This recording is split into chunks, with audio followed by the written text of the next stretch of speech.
If God already knew every war, every betrayal, every moment of suffering, then why create humanity at all? This question haunted one of history's greatest thinkers, and what he discovered would reshape how we understand freedom forever. In the year 397 AD, in the coastal city of Hippo Regius in Roman North Africa, night arrived slowly. The Mediterranean wind carried the scent of salt and damp stone through the narrow streets. Oil lamps flickered behind wooden shutters. Somewhere in the distance, a cartwheel creaked against cobblestone, and a dog barked once before the city returned to silence. Inside a modest bishop's residence, a man sat alone with parchment. His name was Augustine of Hippo. The room was quiet except for the soft scratching of a reed pen against paper. Ink stained his fingers.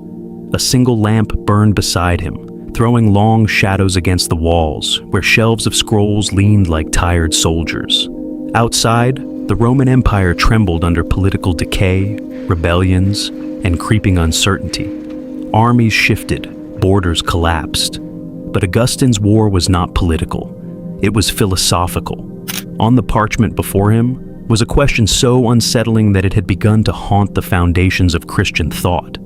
If God already knew everything, every betrayal, every war, every act of cruelty humanity would commit, why create humanity at all? It was a question whispered by skeptics and debated in monasteries, a question that refused to die, because if divine knowledge was perfect, then history was already written before it began. And if history was already written, what did human choice mean? Augustine paused. The pen hovered in the air. For years he had wrestled with the problem in sermons and letters. It lingered in his thoughts during prayer, during meals, during long walks through the dusty roads of Hippo. The contradiction was impossible to ignore. Christian doctrine insisted on two truths that seemed to collide like opposing tides.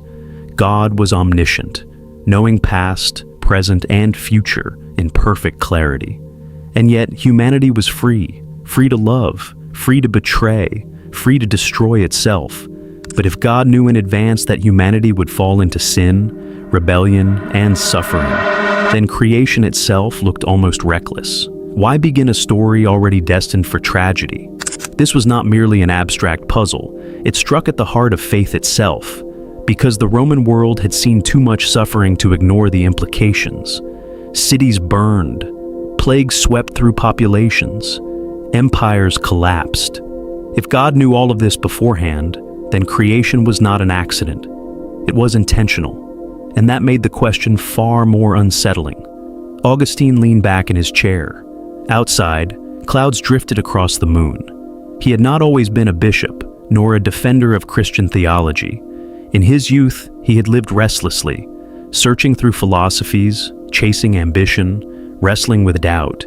He knew the restlessness of the human mind because he had lived inside it, which meant he understood the danger of this question.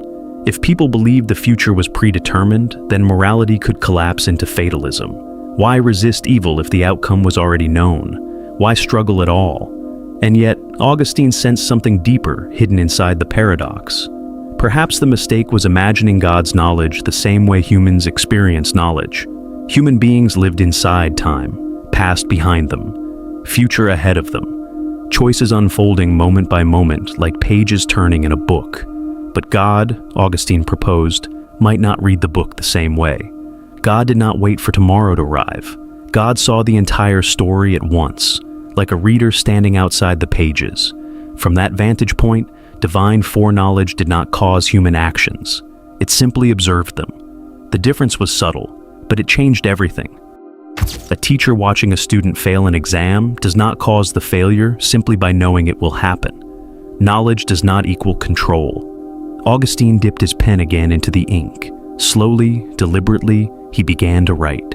Human freedom, he argued, must remain real because love itself required freedom. Without it, obedience would be mechanical. Worship would be empty ritual. Love chosen freely carried meaning. Love programmed carried none. Which meant the possibility of evil was not a design flaw. It was the price of freedom. The room felt smaller now, thick with thought. Augustine understood the weight of the conclusion forming in his mind. If freedom was real, then suffering was not entirely preventable. Humanity had been given something dangerous, the power to shape its own moral destiny. Outside the window, the wind rose. Somewhere across the Roman world, decisions were being made at that very moment. Generals planning campaigns, merchants negotiating prices, lovers whispering promises in dark rooms. Choices, thousands of them, millions across history. And according to Augustine's reasoning, each one remained authentically free, even under the gaze of divine knowledge. He placed the pen down for a moment, rubbed his eyes. The lamp flickered. This explanation would not silence every critic. Even Augustine knew that. Some would argue the paradox remained unresolved.